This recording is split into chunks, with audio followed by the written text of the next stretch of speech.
और अहम मामला है कि सिंध हाई कोर्ट ने आमिर मुस्तफ़ा कत्ल केस में मुलजिम अरमगान के जिस्मानी रिमांड की दरख्वास्त पर फैसला महफूज कर लिया है। मुलजिम अरमगान ने अदालत में बयान दिया है कि मुझ पर बेतहाशा तशद्दुद किया गया है। अदालत ने रिमार्क्स दिए कि मुलजिम के तशद्दुद के निशानात भी अदालत को दिखाए जाएँ। ATA की जानिब से तशद्दुद के हवाले से मेडिकल रिपोर्ट भी तलब की जा सकती है। ये तफसीलात सामने आई हैं। सिंध हाई कोर्ट ने आमिर मुस्तफ़ा कत्ल केस में मुलजिम अरमगान के जिस्मानी रिमांड की दरख्वास्त पर फैसला महफूज कर लिया है और मुलजिम अरमगान ने अदालत में बयान दिया है कि मुझ पर बेतहाशा तशद्दुद किया गया है और अदालत ने रिमार्क्स दिए कि मुलजिम के तशद्दुद के निशानात भी अदालत को दिखाए जाएँ। ATA की जानिब से तशद्दुद के हवाले से मेडिकल रिपोर्ट तलब की जा सकती थी। ये तफसीलात सामने आई और फैसला महफूज कर लिया गया है। सिंध हाई कोर्ट ने आमिर मुस्तफ़ा कत्ल केस में मुलजिम अरमगान के जिस्मानी रिमांड के हवाले से दरख्वास्त पर फैसला महफूज किया है और मुलजिम की जानिब से अदालत में मौक़िफ़ अपनाया गया कि मुझ पर बेतहाशा तशद्दुद हुआ है। अदालत ने रिमार्क्स दिए कि मुलजिम के तशद्दुद के निशानात भी अदालत को दिखाए जाएँ। मज़ीद डिटेल्स क्या हैं जाने के हमें ज्वाइन किया है शकील नकवी ने। शकील, बताइएगा क्या हुआ समाअत में और फैसला कब सुनाया जाएगा?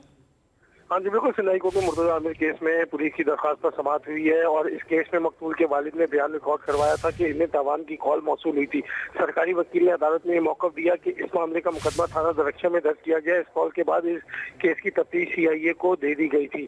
अमीन अशफाक इस केस में पहले तफ्तीशी अफसर थे। अरमगान के बंगले की तलाशी के लिए सुर्ख वारंट जो है वो हासिल किया गया था, जबकि 8 फरवरी को DSP की सरबराही में बंगले पर छापा मारा गया। पुलिस की जानिब से अरमगान के रिमांड जुडिशल मजिस्ट्रेट से इतवार के रोज हासिल किया गया था। 10 फरवरी को मुलजिम अरमगान को दहशतगर्दी की अदालत में पेश किया गया।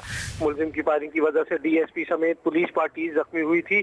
मुलजिम के पास जदीद नौयत का असला था जिसको इस्तेमाल करते हुए फायरिंग की गई। सरकारी वकील ने यह भी मौक़िफ़ दिया कि ATC में पुलिस की इस्तदा थी कि मुलजिम का रिमांड हासिल करके तफ्तीश को आगे बढ़ाना है।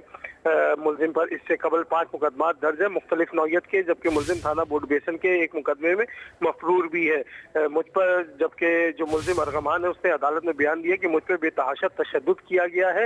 मुलजिम अरगमान ने ये बयान दिया था अदालत में और साथ ही ये भी कहा अदालत ने फिर रिमार्क दी कि मुलजिम के तशद्दुद के निशानात भी अदालत को दिखाए जाए। ATA की जानिब से तशद्दुद के हवाले से मेडिकल रिपोर्ट भी तलब की जा सकती है।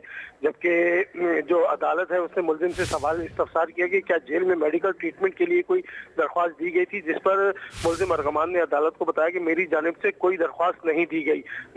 घर पर छापे के दौरान बड़ी तादाद में असला लैपटॉप बरामद हुआ था। ये प्रोसिक्यूटर जनरल सिंध ने मौक़िफ़ दिया था अदालत में और ये भी मौक़िफ़ दिया कि ATC की मुंतजिम जज हमारी कोई बात सुनने को तैयार नहीं थी। रिमांड के वक्त पुलिस के अफसर अदालत में मौजूद थे। अदालत ने हमें हिदायत दी कि मुलजिम का मेडिकल चेकअप करवाएं। जब अदालत ने जुडिशल रिमांड दे दिया तो क्या आपकी ठीक है, बहुत शुक्रिया शकील, आपने आगाह किया।